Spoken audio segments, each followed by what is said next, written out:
Kabanda, President Federation of Uganda Traders Association FUTA, ambulira bode tugatta mu byabusuubuzi okwetoloola eggwanga lino Uganda.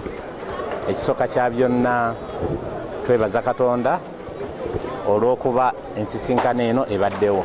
Nze ndiko sure nti ensisinkano eno egenda kuyamba abasuubuzi. Bambi bakaabye ennyo, ekizimbe buli lunaku kigwa ebbeeyi, bakasitoma tewali, abantu bafiira muno, babadde babbamu emmotoka z'abantu bazibbako obutaala. Mu ngeri y'emu abasuubuzi badde bafa endwadde zitali zimu hygiene nga teriiwo. Bannange abasuubuzi bakaabye nnyo kuba ffe batuwandikidde amabaluwa agawera 30 naye mbakakasa ti olunaku olwaliro mbayozayoza abasuubuzi mwenna mumaze ne muwangula. So obugumiikiriza bututuusiza ku eyo levo era nga tukyegayirira ennyo Katonda asigale ng'akyatutambuza bulungi mu mbeera ey'obuwanguzi paka tuwangulire ddala. Akakiiko akakulembera abasuubuzi ke kagenda okugira nga kamanyiringa ekizimbe kino. Ekyo kikulu nnyo ddala nga kakwatidde wamu n'oli Developer TURIPAT. Ekyokubiri baweereddwa omukisa mu myezi 3 ba own of these units. Beerondemu olukiiko eyo egenda okubeera management committee ku kino ekizimbe kya Ovino. Kitegeeza nti mu nnaku 9 tujja kuba tulina obukulembeze wano obutwala ekizimbe kino. Obukyafu obususse bugenda kuba bugobeddwa. Ensonga y'amasannyalaze era tufuukidde ekizibu wano mu kibuga Kampala. Balandi roads babadde babba wano, developer yabadde abba abasuubuzi. Naye tumukanze nkakasa nti bino biyinza obutaddamu kubaawo. Kubanga tukakasiza nti tulina directive ya president nti buli dduuka lyonna litekebwemu mita. Kati kye tugenda okuzimbirako tulabe nga buli musuubuzi buli dduuka oba buli unit wano efuna mita omuntu asasule masannyalaze gakozesezza. Of the same position as everyone here who's come up, right? There are some we will set up, we'll request the teams here to set up a committee. We are 100% as far as what you're saying. Let's do that. We have been wanting to do this for long. I don't know why it's taken us, because we've been communicating. Some of the landlords have not been responding, but at least I see a few. I see the gentleman there and the ones who are interested. Let's work together, right? Let's sit down. We'll sit down. We'll create a committee, right? First, we create we will set up, the teams can set up. We give ourselves a deadline of 4 months, right? In 4 months, we need the landlords, you see, to 3 to 4 months. Let's just say, let's agree the first thing we do. 4 months from abatasanyuse wabuli omwana adagala mazi yetwogera ku nsonga emu yonna ne tugibeerako. Bampita Donald Muhwezi, nze mukwanyaganya wa poliisi n'omuntu wa bulijjo mu Kampala n'emiriraano kyanjawo. Okay, ndi musanyufu nti balandlord batenanti babalabyeko leero. Waliwo batenanti abeekweka baliwo balandlord abeekweka mu batenanti. Ye n'anyumirwa okubuleminga naye nga ate ye landlord. Amazzi gatumalako naye ng'oli landlord. Abo abasajja n'abakyala bandibadde nga babakuba amayinja. Mubajja mu rent buli lunaku, buli mwezi, ate ne mubeekwekamu ne mufuna gwe mu blaminga. Naye nga kino si kipya mu Uganda, buli omu ayagala nnyo okufuna gwa blaminga. Conductor blaminga driver blaminga nanyine taxi blaminga KCC. Bino twabimanyiira wano. Naye abakyala abali n'abasajja batuufu 100 ku 100 kwemulugunya. Basasula busente bwabwe bw'ekinaku bakolere mu mbeera ennungi, mwe ne mubeere abasinga temubeera wano.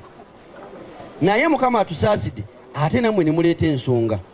Amateeka tegaagobererwa bulungi.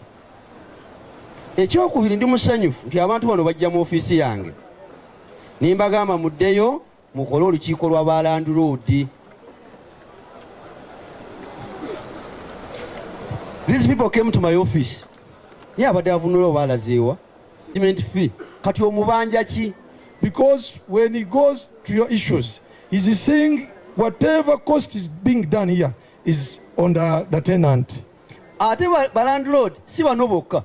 Bano bonna ba Patrice bonna ba landlord.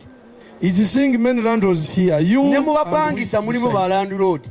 Plus the renters are anyumirwa side y'obupangisa kuba yenyume okwemulugunya.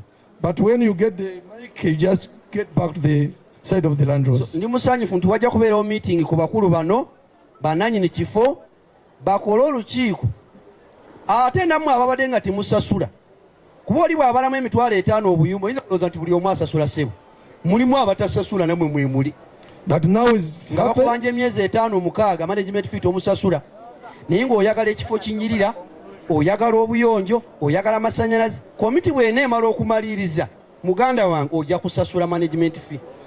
Awoya Francis, chairman omulonde Ovino shopping mall. Nsanyuse nnyo era ndi musanyufu. Naye nga nsooka okwebaza bakama bange abafuta. Kuba emyaka 15 kino tikirabikangako mu kitundu muno. Nga twaziikibwa. Naye bwe okuva lwe twakwatagana ne chairman waffe, president waffe wa FUTA. Netugamba tulina okuzuukusa abantu bano. Twatuuzanga meeting. Naye nga bwe tutuuza meeting nga bali ku lukiiko olw'abayindi nga batutwalaganya misinde. Era kino tikibeerangako mu lujjudde wano olukiiko olw'abalondandi road ne batuula wano. Tikibangawo. Era buno obuwanguzi bunene nnyo. Era ngenda okusooka okwebaza mukama waffe RCC wa Kampala okusobola okwewaayo najja n'alaba ekintu n'atuula mu kintu kino ne bakitegeera. Abantu badde nga batambulira emabega w'ekintu kino nga bakyerimbikamu mu kuba nti bafunamu akasente naye nga babuzaabuza abakulembeze abatutwala nga babagamba nti abo babba kizimbe. Naye ndi musanyufu nnyo olw'omulamwa gw'olwaleero twali tutegekesa olukiiko nga bbiri bwe tulutegeka mukama waffe developer n'agamba nti lubeerewo nga 5 nga 15.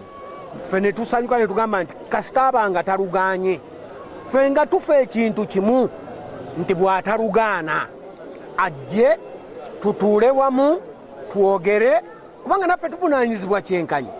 Era kino kitusanyudde nti era balandiroodi bannange bonna mbagamba nti mujje tutuule tulonde olukiiko kubanga tuwali ekyogera wano kikulaga nti emmotoka yiyo kibeera ki kaadi yaayo n'emmotoka ng'ogirina. Buli muntu yenna ajja kubeera ne tayito ye ajje tulonde olukiiko olugenda.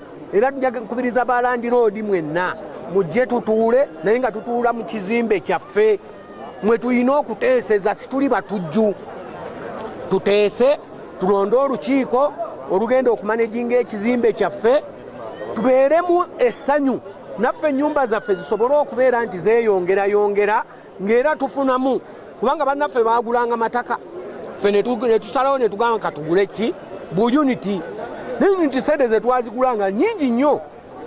Naye kinsanyudde nnyo nti bakama baffe bwe tubadde tubatwalira omulanga era neebaza nnyo omwami Kabanda nti yasobola okuwulira namuyinza kugamba nti n'awulira ne mugamba nti abantu bange bafa n'agamba nti nedda abantu baffe bajja kuyambibwa. Naye nga si landiroodi yekka yalumwa nga n'omupangisa anyigirizibwa ne landiroodi anyigirizibwa kakati ne kibeera nga tiwaliiwo kuyambibwa.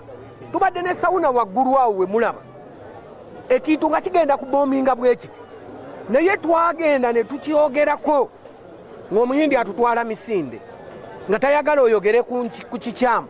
Naye olwaleero kinsanyudde nti n'abamu baabadde agamba nja kusonyiwa lenti nja kukola kino naye agenza okulaba ku by'obukyamu ng'akyuka ng'agamba sikaale nti obulamu bwe businga. Naye kino kinsanyudde nnyo nti naye ate bambi nga sijja munenya lwakuba abadde alamulira mu woofiisi. Era emyaka egyo gyonna nga ye Miraaji amaze ebbanga nga talinnya mu kizimbe kino ne mwannyina kitaabwe ye tasobodde ye kitaabwe ye dayirekita naye ye tabaddeewo.